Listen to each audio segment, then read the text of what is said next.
नमस्कार, मी श्वेता झमर आपल्या सर्वांचं BR न्यूज चॅनलच्या BR विशेष कार्यक्रमात मनपूर्वक स्वागत करते. मंडळी, आधी कसं असायचं, शाळा भरायची, विद्यार्थी शाळेत यायचे, शाळेत विद्यार्थ्यांचा कल्लोळ असायचा, शिक्षण असायचं, वेगवेगळ्या गोष्टी असायच्या, उपक्रम असायचे. पण कोविड हे मोठं विषाणू आला आणि शाळाच बंद पडल्या आणि त्यानंतर वेगवेगळ्या प्रकारे आपण ऑनलाईन पद्धतीने, मग झूम असू देत, गुगल मीट असू देत, अशा वेगवेगळ्या पद्धतीने शाळा या चालू ठेवल्या. पण आता कुठेतरी चाहूल लागली होती की पुन्हा एकदा शाळा सुरू होतील, पुन्हा एकदा विद्यार्थी शाळेत येतील, या बंद भिंतींमध्ये पुन्हा एकदा विद्यार्थ्यांचा कल्लोळ ऐकायला मिळेल, काही शिक्षण शिकायला मिळेल. पण पुन्हा एकदा कोरोनाचे नवीन विषाणू आले आणि पुन्हा शाळा बंद पडल्या. पण आता या सर्वांवरती विद्यार्थ्यांनी नेमकं शिक्षण कसं घ्यावं, सोलापुरातील शिक्षण पद्धती कशी नेमकी पुढे चालू राहील, या विषयावर आपण चर्चा करण्यासाठी आलेलो आहोत आपल्या सोलापुरातील शिक्षणाधिकारी डॉक्टर किरण लोहार यांच्याशी चर्चा साधायला. सर, आपलं BR न्यूज चॅनलमध्ये मनपूर्वक स्वागत. नमस्कार. पहिल्यांदा तर सर्वात मोठा प्रश्न हाच आहे सर, की आत्ता कुठेतरी विद्यार्थ्यांना चाहूल लागली होती की शाळा सुरू होईल, काहीतरी नवीन शिकायला भेटेल. कारण ऑनलाईन पद्धतीने शिकताना खूपदा असं होतं की तितक्या व्यवस्थितपणे समजत नाही, शिकायला येत नाही. आणि आपल्या सर्वांसाठी सुद्धा ही परिस्थिती जी काय ती आत्ताच नुकतीच नवीन 2 वर्षांपासून आपल्याला अनुभवायला मिळते. तेव्हा आपले काही प्लॅन्स आहेत की आता इथून पुढे शिक्षण पद्धती कशी चालू राहील, शिक्षण कसं मिळेल विद्यार्थ्यांना? 17 मार्च 2019 पासून आपण पाहतो की कोविडसारख्या महाभयानक परिस्थितीला आपण संपूर्ण जग तोंड देत आहे. आणि मग अशा परिस्थितीमध्ये गेली 2 वर्ष विद्यार्थी शाळेपासून दूर आहेत. आता 2.5 वर्ष होतंय. आणखी पुढे काय होणार हे आपण कोणच सांगू शकत नाही. पहिली लाट आली, पहिल्या लाटेमध्ये भयानक काय असू शकतं हे आपण अनुभवलं. दुसरी लाट आली आणि आता त्यानंतर तिसरी लाट. दुसऱ्या लाटेनंतर थोडंसं सकारात्मक वातावरण होत होतं. आपली सर्व शासकीय यंत्रणा सजग होती, अजूनही ती सजग आहे. म्हणजे कोविड सेंटरसुद्धा शाळांमध्ये आपण काढले. शाळांचा वापर, ज्ञान मंदिरांचा वापर आपण आरोग्य मंदिर म्हणून केला. ते कोविड सेंटर देखील बंद झाले. त्यानंतर आपण शाळा उघडल्या. शाळा उघडण्याआधी त्या स्वच्छ आणि सुंदर केल्या. मला या ठिकाणी नमूद करावंसं वाटेल आणि आनंद होतो की सोलापूर जिल्ह्यातील जवळपास 2,500 शाळांमध्ये आपण स्वच्छ आणि सुंदर शाळा हा उपक्रम राबवला. सोलापूर ही अनेक उपक्रमांची जननी आहे. बऱ्याचशा चांगल्या उपक्रमांची सुरुवात सोलापूरमध्ये होते आणि सोलापूरनं राज्याला, देशाला असे अनेक उपक्रम दिलेले आहेत. माझा विद्यार्थी माझी जबाबदारी, माझे कुटुंब माझी जबाबदारी, हे काही त्याचे उदाहरण देण्यासारखे उपक्रम. स्वच्छ शाळा, सुंदर शाळा. कोविडच्या पार्श्वभूमीवर ज्यावेळी शाळा बंद होत्या त्यावेळी त्या परिस्थितीमध्ये त्याचं देखील आपण विधायक रूपांतर आपण लोकवर्गणीतून शाळा सुधारण्यामध्ये केलं. माननीय मुख्य कार्यकारी अधिकारी दिलीप स्वामी यांच्या अतिशय महत्त्वाकांक्षी हा उपक्रम होता आणि त्याला संपूर्ण शिक्षण प्रक्रियेतून, म्हणजे माझे शिक्षक आहेत त्याच्यामध्ये, समाजातील NGOज आहेत, शालेय व्यवस्थापन समित्यांचे अध्यक्ष आहेत आणि वेगवेगळ्या सेवाभावी आणि दानशूर संस्था यांच्या माध्यमातून आपण शाळा स्वच्छ आणि सुंदर केल्या. यासाठी आपल्या सर्वांना आश्चर्य वाटेल की संपूर्ण सोलापूर जिल्ह्यामधून 6.5 ते 7 कोटींचा निधी या माध्यमातून जिल्हा परिषदेनं उभारला आणि याच्यामध्ये शिक्षकांचं योगदान खूप मोठं आहे. स्वच्छ शाळा सुंदर झाल्या, पण आता विद्यार्थी येणार आपल्या शाळेमध्ये आणि तिथेही मला वाटतंय महाराष्ट्रामध्ये पहिल्यांदा जर आपण प्रयोग केला असेल शाळा सुरू करण्याचा तो सोलापुरातून झाला. म्हणजे शासनाचे निर्देश होते. आम्ही स्थानिक प्रशासनाशी, म्हणजे स्थानिक प्रशासन म्हणजे गावकऱ्यांशी बोला म्हटलं, शालेय व्यवस्थापन समित्यांशी बोलून आम्ही 1 नोव्हेंबरपासून शाळा सुरू करण्याबाबत आम्ही दक्ष होतो आणि त्या शाळा महाराष्ट्रामध्ये पहिल्यांदा आपल्या सोलापूर जिल्ह्यामध्ये सुरू झाल्या. जवळपास 2,500 शाळांमध्ये आम्ही बऱ्याचशा आमच्या पर्यवेक्षी यंत्रणाच्या माध्यमातून आपण भेटी दिल्या. तर 80 ते 90% उपस्थिती आपल्याला आढळली. क्या बात आहे. आणि या फक्त शाळा स्वच्छ सुंदर झाल्या नाहीत, तर शिक्षकही शाळेमध्ये होते आणि विद्यार्थ्यांना देखील येण्यासाठी आसक्ती होती. ज्यावेळी माध्यमिक शाळांमधले विद्यार्थी घरामध्ये होते त्यावेळी प्राथमिक शाळा सुरू करण्याबाबतचा आम्ही प्रयोग लोकांच्या स्थानिक समन्वयातून आम्ही काही शाळांमध्ये केला आणि तो यशस्वी झाला. आणि मग 50% उपस्थिती आणि मग परवापर्यंत आपण 100% उपस्थिती. परवा तर शाळा बंद झाल्या, आपल्या शनिवारी आपण आदेश काढले, तर शनिवारी एका शाळेला मी व्हिजिट दिली तर 80 ते 85% उपस्थिती तिथं दिसून आली. आणि विद्यार्थ्यांचे चेहरे एवढे प्रसन्न आणि हसतमुख होते. त्यांच्याशी बोलताना देखील ह्या विद्यार्थ्यांना शाळा उघडल्यानंतर फायदा झाला आहे असं दिसून येतं. तुम्ही आता बोललात की आपलं हे जे शिक्षण प्रक्रिया आहे फेस टू फेस शिक्षण प्रक्रिया चालणारी आहे. म्हणजे ज्यावेळी विद्यार्थी लेखन केव्हा करतो त्यावेळी ज्याला पेन धरायची इच्छा होते, पेन कसा धरायचा, मान कशी ठेवायची, बसायचं कसं आहे, पाटी कशी धरायची आहे, आणि हे सगळे शास्त्रीय ज्ञान आपण त्यांना शाळांमध्ये देतो. हे ऑनलाईनमध्ये देऊ शकत नाही आपण. आपण ऑनलाईनमध्ये बरेचसे घटक विद्यार्थ्यांना आपण शिकवले. बऱ्याचशा शिक्षकांनी व्हॉट्सअपमध्ये गुड मॉर्निंग गुड नाईट याच्या पलीकडे जाऊन मोबाईलच्या तंत्रज्ञानाचा वापर करता आला त्यांना. मोबाईलचे स्टँड प्रत्येक शिक्षकांकडे आहेत, मोबाईल आहे, स्क्रीनचे सगळ्यांकडे स्क्रीन टच आहेत मोबाईल, परंतु काही शाळांमध्ये प्रेशियनसारख्या कंपनीनं स्क्रीन टच व्हिडिओज पण दिलेत. म्हणजे आपल्याला जिथं जिथं CSR अंतर्गत विद्यार्थ्यांना जेवढं पोहोचवता येईल ऑनलाईन शिक्षण तेवढं पोहोचवण्याचा प्रयत्न केला, पण तितकंसं पुरेसं नाही आहे. म्हणजे जिथं प्राथमिक शाळांमध्ये हे कुठं शक्य आहे, हे विद्यापीठी शिक्षणामध्ये शक्य आहे की जिथं त्या विद्यार्थ्यांना स्वतःचा विचार करण्याची काही हे त्यांची क्षमता आलेली आहे. तिथं ते विद्यार्थी सगळेच परावलंबी आहेत. त्यांना पेन धरायचं माहीत नाही, त्यांना अंक माहीत नाहीत, त्यांना बोलायचं कसं माहीत नाही आहे. म्हणजे बोली भाषा आणि आता प्रमाण भाषा, भाषेचं पण शिक्षण आपण देतो. आणि त्याच्याच बरोबर आपण आणखी एक उपक्रम काढला होता त्याच्यामध्ये, सुलेखन म्हणून. आता त्याची सुरुवात आम्ही संक्रांतीनंतर करणार होतो 15 जानेवारीनंतर, परंतु तो पण शाळा बंद झाल्या.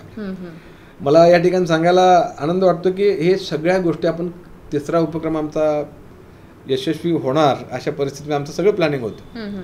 कारण आपल्या 2 उपक्रमांची यशस्वीता त्याच्या पाठीमागे आहे. शाळा स्वच्छ झाल्या, सुंदर झाल्या, शाळा चालू करायचा आपण निर्णय घेतला, शाळेमध्ये विद्यार्थी आले, शिक्षक होतेच, पण आत्ता शाळेमध्ये विद्यार्थी आल्यानंतर 3रीचा विद्यार्थी आणि 1लीचा विद्यार्थी हस्ताक्षराच्या बाबतीमध्ये दोघं एकाच ठिकाणावर आहेत. 3रीच्या विद्यार्थ्यांचं हस्ताक्षर बरोबर नाही आणि 1ली 2रीला शिकवणं आवश्यक आहे. म्हणजे हे दोन्ही 1ली 2री 3रीचे विद्यार्थी एकाच स्तरावर येतात. त्या विद्यार्थ्यांची आकलन क्षमता जेवढी वाढायला पाहिजे, ज्ञानग्रहण क्षमता जेवढी वाढायला पाहिजे, शाळेमध्ये येण्यासाठी आपल्याला काय काय आवश्यक आहे, शाळेमध्ये काय शिकवलं जातं, या सगळ्या बाबतीमध्ये आपण विचार केला तर विद्यार्थी शाळेत पण येऊ लागले होते. सचेतन वातावरण होतं. विद्यार्थ्यांचा असं आपण म्हणतो की सुंदर हस्ताक्षर हा दागिना आहे, त्या दागिन्यावर आमचं काम सुरू होतं. आणि आता ते ट्रेनिंगचं आमचं 4 दिवसांचं आमचं ट्रेनिंगचा मॉड्यूल तयार आहे. ज्यावेळी शाळा प्रत्यक्ष सुरू होतील तेव्हा आपण त्याच्यावर काम करू. तुम्हाला आश्चर्य वाटेल, सोलापूर स्वच्छ शाळा सुंदर शाळा. आता या शाळेमध्ये मुलं गेली पाहिजेत. मुलं जात असताना त्यांना आनंददायी वातावरण पाहिजे. आणि आपल्याला आनंददायी गोष्टीत आनंददायी कविता, गाणी, गप्पा गोष्टी आणि अभ्यासक्रमाशी संबंधित आपण 30 ते 35 गाण्यांचं रेकॉर्डिंग केले. त्यामध्ये समूहगीत आहेत, राष्ट्रभक्तीपर गीत आहेत, प्रार्थना आहेत, कविता गायन. आणि राज्यात हा पहिलाच प्रयोग होता. म्हणजे गीतमंच हा नवीन प्रकार नाही आहे. गीतमंचाची प्रशिक्षण आपण दिली. गीतमंचातून विद्यार्थ्यांना शाळेमध्ये येण्यासाठी गोडी लागू शकते. चांगले संस्कार आपण त्याच्यातून करू शकतो. राष्ट्रभक्तीपर गीतातून राष्ट्रप्रेम त्यांच्यामध्ये उद्धृत करू शकतो. कवितांच्या माध्यमातून वेगवेगळ्या कवींनी कोणत्या पद्धतीने निसर्गाचं चित्रण केलंय, असे सगळं आनंददायी कसं होईल हे सगळं सुरू आहे. आणि ह्यात भर म्हणून आपण काय केलं की शिष्यवृत्ती परीक्षांच्या बाबतीमध्ये देखील सोलापूर जिल्ह्यामध्ये आता गुणवत्ताधारक विद्यार्थ्यांचं प्रमाण खूप कमी आहे. त्याच्यामध्ये वाढ व्हावी म्हणून आपण काय केलं, शिक्षकांना प्रशिक्षण दिलं. इथले जे एक्सपर्ट शिक्षक होते आणि ह्या प्रशिक्षणाची संख्या जवळजवळ 2,500च्या पुढे होती. म्हणजे 5,000 पर्यंत शिक्षक, गीतमंच 2,500 आणि स्कॉलरशिपच्या 2,500 शिक्षकांचं प्रशिक्षण घेतलं आपण. आणि त्याची चांगले आम्हाला फळं बघायला मिळत होती शाळांमध्ये. शिष्यवृत्ती परीक्षा जर तुम्हाला यावर्षी मिळणार नाही चित्र बघायला, आणखी 1 वर्षानं आपल्याला ती संधी द्यावी लागणार आहे. आपल्या आणखी त्याचे पुन्हा आणखी रिवाईज कोर्स आपण करणार आहे ते, परंतु कोविडच्या पार्श्वभूमीवर आपल्याला ते प्रत्यक्ष करता येत नाही. ऑनलाईन ट्रेनिंग देखील देण्याचा आमचा मानस आहे आणि त्याचंही प्लॅनिंग आमचं चाललेलं आहे. माझी विनंती आहे की ह्या कोविड पार्श्वभूमीवर आता आपल्याला ऑनलाईन शिक्षणाला पर्याय नाही आहे. कोविडने बऱ्याचशा गोष्टी शिकवल्या आपल्याला की प्रतिकूलतेमध्ये काय करायला पाहिजे. म्हणजे माणसाला जगण्यासाठी फार कमी प्राथमिक गरजांची आवश्यकता लागते. आरोग्य महत्त्वाचं आहे. म्हणजे जे आपले जिभेचे चोचले होते कोविडमध्ये फार ते कमी झाले. बरेचसे मी नैसर्गिक जीवन जगायला शिकवलं, पण ती भयानक परिस्थितीमध्ये आपलं आरोग्य जपणं महत्त्वाचं आहे. आपले सगळे शिक्षक टेक्नोसिव्ह झाले. मोबाईलचा वापर करताना प्रत्येकाला कळतो. प्रत्येकानं व्हिडिओ निर्मित केले की ज्या व्हिडिओची आपल्याला किंमत लाखो रुपये, म्हणजे एखाद्या खाजगी याच्याकडून प्रोव्हायडरकडून घ्यायचं म्हटलं तर त्याची किंमत लाखामध्ये पडू शकते. ते सगळे व्हिडिओज आपल्या शिक्षकांनी टेक्नोसेव्ह होऊन आपल्याला ते सगळ्या समाज माध्यमापर्यंत आणले आहेत. आपल्याही मला वाटतं चॅनलवर आले असतील ते व्हिडिओ. जिल्हा परिषदेनं देखील आपल्या सोलापूर जिल्हा परिषदेचा स्टुडिओ आहे, तिथं देखील आपण वेगवेगळ्या विषयांचे विषयतज्ञ बोलवून, सब्जेक्ट एक्सपर्ट बोलवून त्याची व्हिडिओ लिंक्स आपण विद्यार्थ्यांना दिल्या. म्हणजे सोलापुरातून जेवढे विद्यार्थ्यांच्या शिक्षणासाठी समृद्धीकरण करण्यासाठी जे काय करता आलं तेवढं केलं आपण. अगदी. खरं हे ऐकून खूपच भारी वाटतं. म्हणजे प्रत्येक गोष्टीची काळजी तुम्ही घेतली. अगदी म्हणजे विद्यार्थी शाळेत येतील तर मग स्वच्छ वातावरण हवं, कारण मग पुन्हा एकदा कोरोनाची लागण व्हायला नको. त्यानंतर शिक्षकसुद्धा शाळेत हवे, पण त्यांना टेक्नॉलॉजी यायला हवी, कारण आता या काळात डिजिटलायझेशन खूप महत्त्वाचं. त्यामुळे प्रत्येक शिक्षकाला व्हिडिओ बनवता आले पाहिजेत, आणि ते करतात सुद्धा. ही खूप मोठी गोष्ट. आणि तुमचे जे वेगवेगळे उपक्रम तुम्ही सांगितले खूप भन्नाट. आणि सर्वात महत्त्वाचं म्हणजे तुम्ही जे सांगितलं की तुम्ही 2,500 शिक्षकांना ट्रेनिंग दिली ते गायनासाठी. 5,000च्या दरम्यान गीतमंच वातावरण आनंदही करण्यासाठी. म्हणजे तिथं तुम्हाला आनंदही झाला पुन्हा. आणि शिष्यवृत्तीमध्ये सोलापूर जिल्ह्यामध्ये तुम्हाला सांगू का, MPSC UPSC पास होणाऱ्या विद्यार्थ्यांचं प्रमाण कोल्हापूरपेक्षा अधिक आहे. म्हणजे पर्याय नाही आहे. म्हणजे इथला परिसर पाहिला आपण तर निम्मा समृद्ध परिसर, आणि अनेक ठिकाणी आपण बघतो की थोडंसं समृद्धता कमी आहे. मग अशा जिथं समृद्धता कमी आहे तिथं लोकांना शिक्षणाशिवाय पर्याय नाही. आणि आमच्या शाळेमध्ये शिकतो कोण? आमच्या शाळेमध्ये सर्वसामान्य पालक जे आहेत, नागरिक आहेत, त्यांची मुलं शिकतात.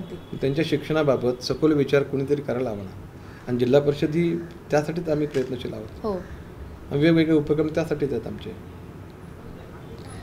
इथं प्रत्येकाचा विचार जो केला जातो तो खूप महत्त्वाचा वाटतं. म्हणजे आजकाल जे असतात की प्रत्येकाचा असा विचार असतो की मोठ्या मोठ्या शाळांमध्ये जाऊन खूप साऱ्या फीज घालून आपण शिकतो. तिथे जेव्हा सर्वसामान्य विद्यार्थी जेव्हा जिल्हा परिषदेच्या शाळेत येऊन शिकतो तेव्हा त्याचा इतका विचार केला जातो, त्याचा खूप अभिमान वाटतो सर. कारण तुम्ही इतक्या शिक्षकांना ट्रेनिंग दिली, त्यानंतर विद्यार्थी शाळेत आल्यानंतर त्यांना आनंद वाटावा. कारण असं असतं खूपदा की विद्यार्थ्यांना शाळेला जावं वाटत नाही, आणि इतक्या लॉंग गॅप नंतर असं वाटतं की आता मला नाही जायचं शाळेला, शाळेत जाऊन काय शिकायचं. पण तुम्ही जो आनंददायी वातावरण तयार करताय त्यांच्यासाठी, खरंच ही खूप अभिमानास्पद गोष्ट आहे आमच्यासाठी. आणि तुम्ही सगळं हे विद्यार्थ्यांसाठी करताय, शिक्षणासाठी करताय, त्यामुळे BR न्यूज कडून आपल्याला सलाम सर. थँक्यू.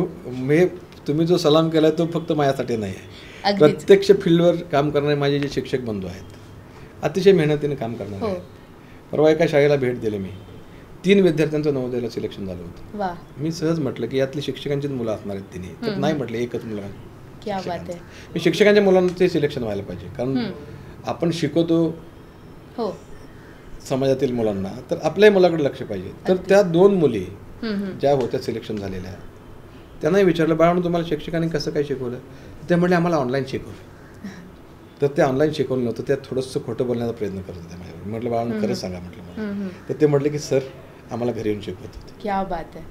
म्हणजे पारावरची शाळा, झाडाखालची शाळा, शेतातली शाळा, अंगणातली शाळा, हे सगळे उपक्रम हे सोलापूरनं राज्याला दिलेले आहेत. अगदीच. आणि म्हणून याचा एक चांगला इम्पॅक्ट होऊ शकतो की आपल्याला जर घोडा जर पाणवट्यावर येत नसेल तर त्या पाणवट्यानं तिकडे जायला पाहिजे, अशी परिस्थिती कोरोनामध्ये निर्माण झाली. म्हणजे मुलं शाळेत यायला पाहिजेत, पण आता ती मुलं आली नाहीत शाळेत, येऊ शकत नव्हती. शिक्षक शाळेमध्ये गेले, म्हणजे घरामध्ये गेले, त्यांच्या लांब लांब बसवले त्या विद्यार्थ्यांना. म्हणजे असं एकच घटक त्यांना 10-10 वेळा शिकवायला पण लागला असेल. त्यांच्याही चिकाटीचं या ठिकाणी ज्यांनी काम करतायत आपले शिक्षक, त्यांनाही सलाम केला पाहिजे. आणि तो सगळा तुम्ही जे हे केलं सॅल्यूट, तो त्या शिक्षणाप्रती काम करण्यास सगळ्या यंत्रणेतील घटकांना आहे, ना की शिक्षणाधिकारी. सर पण तुम्ही जे सांगितलं शेतातली शाळा, पारावरची शाळा, झाडाखालची शाळा, याबद्दल थोडंसं अजून काही आम्हाला ऐकायला मिळेल का? कारण हे ऐकायला मिळू शकतं ना. कसं असतं, शाळेमध्ये 1ली ते 4थीचेच विद्यार्थी असतात. शाळेमध्ये 4 शिक्षक आहेत. 4 शिक्षक शाळेमध्ये जाऊन शिकवतात, विद्यार्थी शाळेमध्ये येतात. पण ज्यावेळी पारावरची शाळा म्हणतो आपण, झाडाखालची शाळा म्हणतो, त्यावेळी मर्यादा येतात त्याला. कारण ते तुम्हाला त्या वस्तीमध्ये जाऊन शिकवावं लागतं. आणि इथं विखुरलेला प्रदेश आहे. शाळेच्या पासून किमान 1 ते 1.5 किलोमीटरमधून मुलं येतात, वस्तीवरनं मुलं येतात. एवढं अंतर आहे. म्हणजे एका शाळेमध्ये एकाच गावातली मुलं नाहीत, तर त्या गावातल्या ज्या वस्त्या आहेत तिथून मुलं येतात. अशी सोलापूरमध्ये परिस्थिती आहे. आणि मग हे शिक्षकांनी हेरलं त्यामध्ये, आणि मग त्या विद्यार्थ्यांचं शैक्षणिक नुकसान होऊ नये म्हणून एकाच शिक्षकांना जायचं, त्या परिसरातली मुलं गोळा करायची. मग ती 1ली, 2री, 3री, 4थी असू दे, आणि त्यांना शिकवायचं. सोशल डिस्टन्सिंग, शासनाच्या निर्बंधित सगळे जे होते प्रभावी प्रतिबंधात्मक ज्या उपाययोजना होत्या त्या सगळ्यांचं पालन करू. म्हणजे हे सोपं नाही. अगदीच. आणि मग हे इंग्लिश माध्यमाच्या शाळेमध्ये होतं दिसते का? नाही होत आहे. माझा विद्यार्थी तुम्हाला कपडे त्याचे नसतील बऱ्यापैकी, सर्वसामान्य परिस्थितीतून आलेला आहे. त्याच्याकडे टाय नसेल, बूट नसेल, सॉक्स नसतील, पण गुणवत्ता त्याच्याकडे असणार आहे 100%. कारण आम्ही हे संस्कार करायचं काम त्यांच्यावर करतो. आणि म्हणून जिल्हा परिषद शाळेमध्ये कोणतीही फीज नाही, तरी आम्ही त्या विद्यार्थ्यांच्या शिक्षणाबाबत एवढा विचार करतो. आमचे मुख्य कार्यकारी अधिकारी महोदय तर त्यांचा खूप डोक्यामध्ये कायम विद्यार्थी असतात, त्यांच्या वेगवेगळ्या उपक्रमाबाबत विद्यार्थ्यांची प्रगती कशी होईल. आम्ही काल तर सगळ्या गट शिक्षणाधिकाऱ्यांची बैठक पण घेतली की तालुका स्तरावर आपली शिष्यवृत्ती परीक्षांचं नियोजन काय आहे. तर हे एवढं सगळ्या बारकाईने विचार करतो. म्हणजे शाळा स्तरावर जर आपल्याला या सगळ्या बारकाई गोष्टींवर नियोजन करता आलं तर त्याचा फायदा अप्रत्यक्षपणे आपल्या मुलांना होणार आहे. आणि यासाठी आपण सातत्यपूर्ण प्रयत्न करतो. कदाचित भविष्यामध्ये येत्या 1-2 वर्षामध्ये आपल्याला त्याचं प्रचंड यश मिळेल. आता परवा आपण शाळा सुरू करण्याबाबत पत्र काढले, तर नुसतंच पत्र नाही आहे, त्याच्यामधल्या सूचना वाचा. त्याच्यामध्ये एक सूचना अशा आपण केली की त्याच बऱ्याचशे मला वाटतं पत्रकार बंधू भगिनींचे वृत्तपत्र समुदायाचे मला फोन आले. म्हणजे त्याच्यामध्ये एक सूचना काढली आपण की विद्यार्थ्यांकडे मोबाईल नाही आहेत ग्रामीण भागामध्ये. तर आता माझ्याकडे 3 मोबाईल आहेत, तर ह्यातला एखादा आता 10,000चा मोबाईल आपण 1,000ला देऊ शकत नाही ना एक्सचेंजमध्ये. तर असे काही मोबाईल पडून आहेत ज्यांची स्थिती चांगली आहे. पण ग्रामीण भागामध्ये तशी फार कमी ठिकाणी आपल्याला बघायला मिळेल. पण चांगल्या उपक्रमाची सुरुवात करू शकतो. म्हणजे जे उपयोगातले मोबाईल नाही आहेत पण ते चालू आहेत, ते त्यांनी शाळामध्ये जमा करावेत असं आपण एक आवाहन केलं. आता बघूया त्याला काय प्रतिसाद मिळतो, पण आपण सुरुवात तर केली. चांगल्या कामाची सुरुवात खूप अप्रतिम विचार आहे सर हा. कारण घरात एखादा मोबाईल पडून असतो आणि आपण विचार करतो राहू दे आपले पैसे आपण दिले, पण खूप खूप सुंदर विचार हा आपला सर. खरंच असं म्हणजे नेहमी आम्ही बघतो की शिक्षणाचा बाजार होतो, शिक्षणासाठी खूप पैसे लुटले जातात. पण एकीकडे जेव्हा जिल्हा परिषदेमध्ये विद्यार्थ्यांचा इतका बारकाईने विचार केला जातो, शिक्षण प्रत्येक घरापर्यंत पोहोचलं पाहिजे, वस्तीमध्ये पोहोचलं पाहिजे असा विचार केला जातो. खरंच खूप भारी काम करताय सर तुम्ही. पण माझा शेवटचा प्रश्न असा असेल की ज्याप्रमाणे तुम्ही आता म्हणालात की त्यांच्याकडे मोबाईल नाही आहेत, त्यांच्याकडे वेगवेगळ्या पद्धतीच्या सोयीसुविधा नाही आहेत, पण आता जेव्हा कोविडचं सिच्युएशन ही आली आहे तेव्हा शाळा या बंद असतील, तेव्हा या सगळ्या विद्यार्थ्यांच्या घराघरापर्यंत आपण शिक्षण कसं पोहोचवणार आहात? गेले 2 वर्ष आपण ह्या सगळ्या परिस्थितीला सामोरं जातो. एकाच विषयाचे अनेक व्हिडिओज आपल्याकडे तयार आहेत, युट्यूबवर आहेत, सगळ्या शिक्षकांकडे पण आहेत. म्हणजे या ठिकाणी प्रत्येक शिक्षकांना रोज ऑनलाईन शिक्षण देत असताना फक्त ऑनलाईन शिकवलंच पाहिजे असं नाही. जे विद्यार्थी ऑनलाईन या ठिकाणी सहभागी होणार नाहीत त्यांच्या बाबतीमध्ये देखील आपला एक विचार आहे की ते रेकॉर्डिंग केलेले व्हिडिओज देखील आपण त्यांना शेअर करू शकतो. ग्रुपमध्ये विद्यार्थी बसू शकतात, ग्रुपमध्ये म्हणजे थोडंसं अंतर ठेवून बसू शकतात ते, आणि शिक्षण होऊ शकतं त्यांचं. म्हणजे शाळेमध्ये येऊनच शिकण्यापेक्षा म्हणजे ते त्यांना त्यांच्यापासून ते थोडंसं लांब राहणार यापेक्षा काहीतरी त्यांच्यापर्यंत पोहोचणार. म्हणजे आम्हाला जेवढं प्रभावीपणे शिक्षण त्यांना शाळेमध्ये मुलांना बोलवून देता येणं शक्य आहे तेवढं देता येणार नसेल कदाचित, परंतु त्यांचं नुकसान मात्र होऊ देणार नाही. ऑलरेडी आपल्याकडे व्हिडिओज आहेत, जिल्हा परिषदेचे व्हिडिओज आहेत, दीक्षा ॲप आहे, शासनाच्या वेगवेगळ्या योजना आहेत. आपण ई लर्निंगमधून देखील बऱ्याच शाळांना ते ॲप दिलेले आहेत. या सगळ्यांचा वापर आपण मुलांच्या शिक्षणासाठी करतो आणि निश्चितपणे यात आपल्याला लक्ष म्हणजे यश येईल, लक्षणीय. अगदीच सर असं म्हणतात की चांगल्या कामाला नेहमी यश मिळतंच, त्यामुळे तुमचे हे इतके चांगले उपक्रम आहेत त्यांना नक्की यश मिळेल. आणि ज्याप्रमाणे आपण पाहतो की ज्यांच्याकडे भरपूर पैसा असतो, जे शाळेची फी भरू शकतात, ते मात्र आज घरात मोबाईल, कम्प्युटर, लॅपटॉप्सवरती आज ऑनलाईन एज्युकेशन घेत असतील. पण एकीकडे ज्या घरांमध्ये या सोयी सुविधा नाहीत त्यांच्यासाठी जी इतकी चांगली सुविधा, इतक्या सोयी, इतक्या उपक्रम सरांनी या पूर्ण टीमनी केलेत, तर खरंच याला यश मिळेल आणि आज प्रत्येक मुलापर्यंत शिक्षण पद्धती जाऊन पोहोचेल. सर शेवटचा संदेश जर तुम्हाला काही द्यायचा असेल प्रेक्षकांना, जे काही पाहतील, जे बघतील हा व्हिडिओ, त्यांना मला एक विनंती करावीशी वाटेल.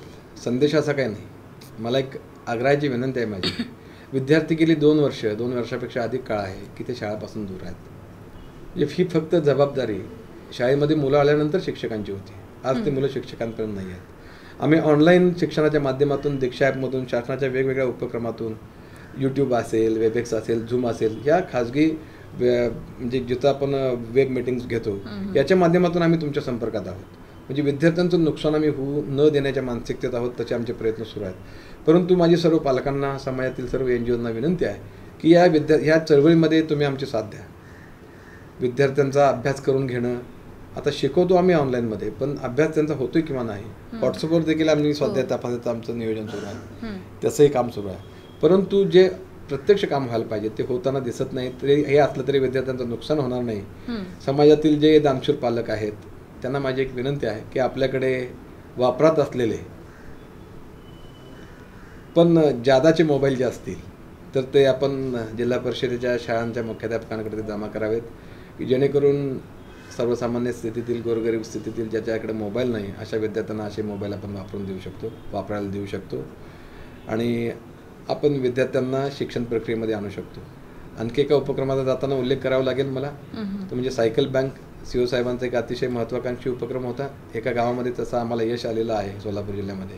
आणि हा जो आहे तो 5वी ते 8वीच्या विद्यार्थ्यांसाठी आपण समाजातील वेगवेगळे दानशूर लोक आहेत त्यांच्याकडून नवीन सायकली घ्याव्यात, ज्यांच्याकडे जुन्या सायकली आहेत ते त्यांच्याकडून दुरुस्त करून घ्याव्यात, त्या शाळेमध्ये जमा कराव्यात. आणि हे सगळं मुलींच्या शिक्षणासाठी. 5वी ते 8वीच्या ज्या मुली आपल्याला थोड्या अंतरावून येतात 1-1.5 किलोमीटरवरून, त्यांना ती सायकल वापरायला द्यायची आणि त्यांचं शिक्षण झाल्यानंतर त्यांनी सायकल पुन्हा जमा करायची. म्हणजे वेगवेगळ्या उपक्रमातून आपण विद्यार्थ्यांच्या शिक्षणासाठी, सर्वांगीण शिक्षणासाठी प्रयत्न करतो आहोत. माझी आपण सर्वांना हात जोडून विनंती आहे की आपण या शैक्षणिक चळवळीमध्ये, यज्ञामध्ये सामील व्हावं आणि आपला खारीचा वाटा उचलावा. धन्यवाद. नक्कीच सर, शिक्षणासारख्या चळवळीमध्ये प्रत्येकाला सहभागी व्हायला आवडेल. तेव्हा BR न्यूजमधील जितकी काही प्रेक्षक आज हे बघतील त्यांना सगळ्यांना माझीसुद्धा हीच विनंती असेल की आपलासुद्धा खारीचा वाटा आपण उचलावा आणि प्रत्येकाच्या घरापर्यंत शिक्षण पोहोचवावं. आणि सर, पुन्हा एकदा तुम्हाला, पूर्ण जिल्हा परिषदेला, तुमच्या टीमला BR न्यूजकडून सलाम. तुम्ही खरंच खूप चांगलं काम करताय. प्रत्येकाला शिक्षण पोहोचवणं, प्रत्येकापर्यंत शिक्षण पोहोचवणं ही खूप महत्त्वाची आणि मोठी गोष्ट आहे. त्यासाठी आपले खूप खूप आभार आणि धन्यवाद.